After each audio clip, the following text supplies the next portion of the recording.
Okay, welcome back to another live episode of the relationship series where we focus on the matters of the heart and mind. Please, before we get started here, don't forget to subscribe, and hit the notification bell. It really helps promote our channel and it helps, just um, give other people access to the same information that you're enjoying along the way. So, how's it going, Sam? How's your second week of quarantine been? Other than adjusting to a lot less work Mm-hmm. and trying to find ways to be more productive, it's been really good as far as time with the family, the wife, and Yeah. just looking at life in a different perspective. Yeah, you guys have been doing a lot together, which is really nice, right? And keeping consistency and routine for the kids, like we talked about last week as well, how That's right. important that is. And I mean, that's going to look so different for everybody. But kids definitely thrive on those sort of boundaries, right? As Absolutely. we grow up. Yeah. And I think the key thing is as every day unfolds and new Hmm. information is provided, and as the economy changes, the virus changes, our relationships change, we Yeah, change. It's just, like I always tell my kids, be the chameleon, yeah, shift and change with your environment as things come, but yeah, always stay true to the foundation yeah. of the things that matter. Yeah, I would just want to share something really neat that I read today that kids can be doing at home or even adults can be doing at home because this is a historical moment for everybody. This hasn't happened for hundreds of years or, the Spanish flu, it took the world by surprise and it's in our history books. And I think that one really cool thing that could be interactive that families are doing, before we get into everything, I just want to share this, um, is journaling every day, their Yeah. experience in it all, so that when they get older, they can share it with their grandkids and maybe pass it along and be like, hey, remember, you hear about this. These are truths about what actually happened. We have the ability to create that, right? So, which I think is a really cool activity. Absolutely. No, I agree. On that note, kind of a sequel to the COVID-19, we aren't going to be focusing on kids today. We are going to be focusing on loss that is created during moments like this. And I think the first one is the loss of a loved one, the loss of someone that you care for.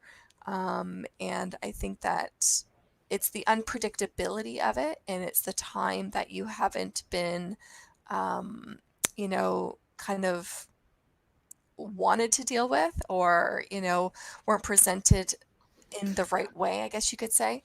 Um, and it's taking people by storm right now. And I think the more that we get into this, more people are going to have personal experiences. Have you been in touch with anybody, Sam, that has had these scenarios happen to them? Well, I'm going to use the scenario of maybe not loss of a loved one, but Hmm. loss in general. I mean, Hmm. financial loss. It could be so many different things. Like I know for me more so it's and the people that I've been talking to, it's the loss of financial freedom, the loss of opportunities. Uh, Spoke with someone earlier in the week where it was a loss of a relationship. There's so many different aspects of loss that I think really hit home to all of us. But I think really what's happening for the first time ever, we're all experiencing loss in a very similar way. It's simultaneously around the world, Hmm. as COVID-19 has kind of made it very has made us very mindful of the fact that it's something that's happening globally. 9/11 happened as well, but it didn't have the impact Right. that this is having. So it's definitely a very different time, because it's almost feels like our loss is all different, but Mhm. this one is a very connected type. Yeah. I think, though, if we keep it, because there are going to be different types of losses, and I think we should touch on them a little bit each.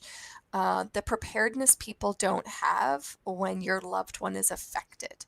I know people who, in like a day and a half, their loved one has had to have been rushed to the hospital without any like precursors, and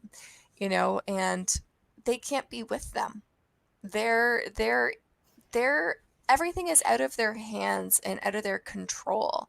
And I think that's where, the need for humans to be in control, this is a very detrimental part of that human psyche, because there's nothing in their control that they can do except for take precautionary measures for themselves and whoever else is left at home. So I think that there's so much to that loss because they feel helpless, only because they can't do anything. They really, really can't. They really can't. They can't be there. They can, send their prayers, their love, chat via FaceTime or like text. But that physicality part has been like stripped of them, and they don't know the outcome essentially. And I think it's a huge loss for some people, and they're really struggling with it right now. No, absolutely. And I think, I mean, loss is grief, Mm-hmm. right? So, I mean, definitely all of us are experiencing some form of grief right now. And like I said, there's so many different facets of where we would be feeling it. But years ago, when I was going through my hard time, I actually took a grief counseling course. And it was really interesting because as we all grieve, to try to cycle through it in the most positive way is just like anything else in life. It's always the meaning that we attach to it. And, I did a video today on anxiety, and I think, if we could always try to at least feel like we have somewhat of a power, even if it's just the littlest of power of, like you talked about the person that was rushed and they have, I mean, I've talked to multiple people. We had someone in the family that was sick and their loved one had to get rushed. They weren't allowed in the hospital. They couldn't be there to support them by their bedside, to do all those things that on a normal event, if something this was happening, we could be there to support our loved ones. And I think really, if we can come down to, if you are feeling a sense of loss and you are in the situation, remember that love is intrinsic. Mm. So maybe be mindful as we talk about meditation and mindfulness. Right. That is a way to empower yourself while experiencing loss when it comes to maybe a loved one being sick or maybe even death, because, love shifts and changes, but the feeling is always the same. Mm-hmm. Right. So I think if maybe, people realize that that's something that they can do, to not feel powerless in a situation where right now there's so much uncertainty, we have no control over what's happening. You have to find a way to take your power back, especially while experiencing loss. Yeah. I think another one, and it's funny because people were making predictions as people are, in close proximity with one another for, it seems almost going to be months now. Whereas people were engaged in their daily routines, they went to work, had their extracurricular activities, even as adults. And they're saying that there's a detrimental effect on relationships right now as well. They're anticipating an increase of divorce rates, separations, just exiting a relationship because people don't know how to manage in close proximities with their loved one. And I think we talked about this before, where can you find the service in all of this? Where can you find that need to fill for the other in this moment? What space can you provide? What independence can you still provide? Have you heard anything about the detrimental effects happening on relationships during a time like this? So here's what I do know, and here's what is going to happen. Divorce will be on the rise. Suicide will be on the rise. Mental health will be on the rise. And also, I would say those are the three key things. And here's what happens in times of crisis. One of the greatest things that people experience when it comes to loss is money. Mm-hmm. And they say once people start having money problems, money is the number one reason why people split up. Mm-hmm. And so if you are experiencing this right now, I think what we all need to just realize that it's not necessarily the problem that the problem that we're given is what creates this, but rather our model for what it means. And so if you are experiencing a lot of stressful times right now in your relationship because of loss of finances or money, and it's affecting your mental health, you're having thoughts of suicide. You're talking about getting divorced because you guys are on total different platforms. You're blaming. This is the wrong path. What we need to all realize is that we are all human. And the only thing that sets us free in a relationship is understanding, love, compassion. And if you can also realize and maybe come up with this perspective that the person you're with is not replaceable, and that your job is to try to get a better understanding of how you can support them and how they can support you in this time of great loss, especially when it comes to money, knowing it is the number one reason why it has negative consequences to relationships, especially in times like this when we're heading into a recession or whatever it might be. That these are definitely the wrong approaches to beat up on each other when everybody is hurting from this. Right. You know. I absolutely agree. So, if you haven't checked out our previous videos on, our talks about, the effects of coronavirus or even situations like this, go back a few episodes and watch those. We did definitely give a lot of really good relationship and, family insights. So the last one, like you touched upon, is the job. A lot of people are losing their job.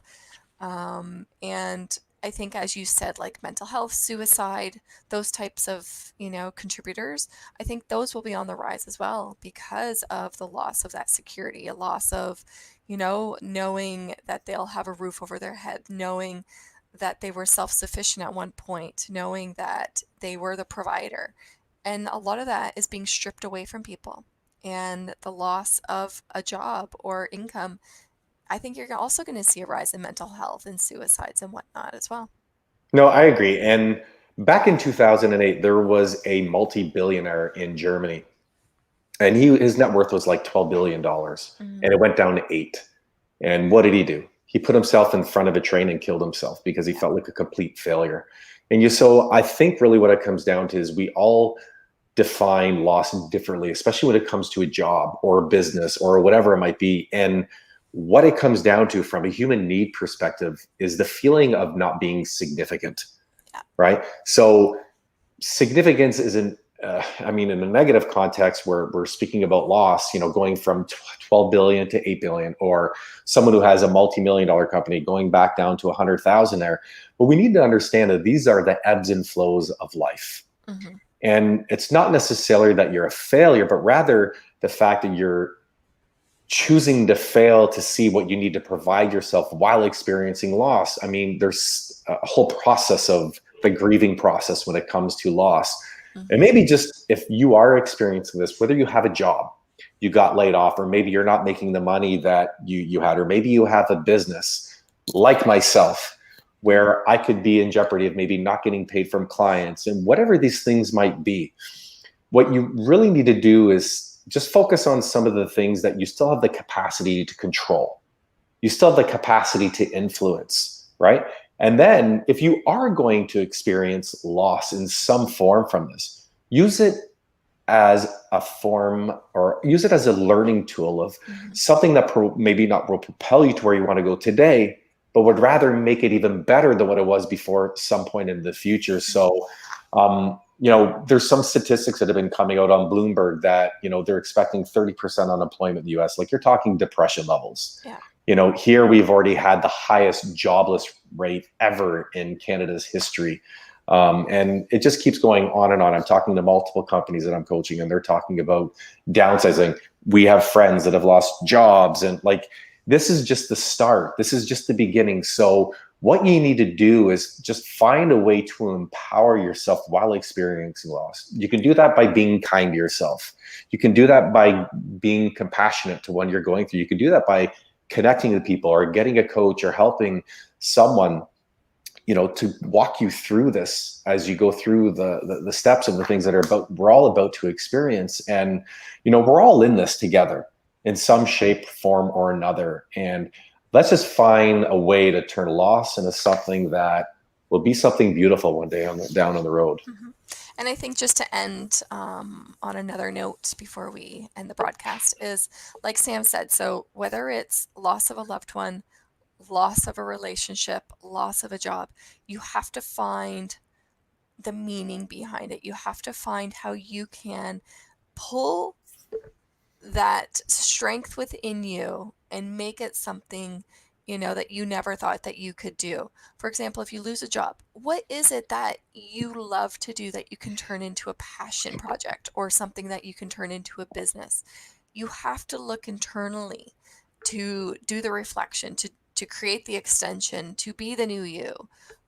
Because, you know, people think you're born into greatness. I think it's created.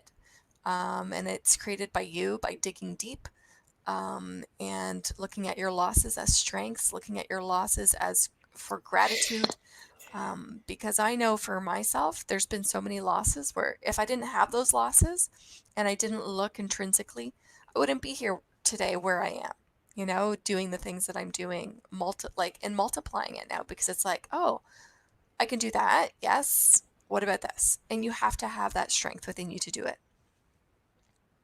So what do you think? Should we end there and understanding that everyone's in this boat together, and it's understanding what you can pull out of any type of loss that is presented to you at this time? Absolutely. And I think, we are all going to experience loss from this. So, guys, if you're watching this, it's hitting everybody at home, whether it's death, money, relationship loss, whatever it might be. Here's your power. Choose the emotions, choose the thoughts, choose what you're going to do with your body intelligently.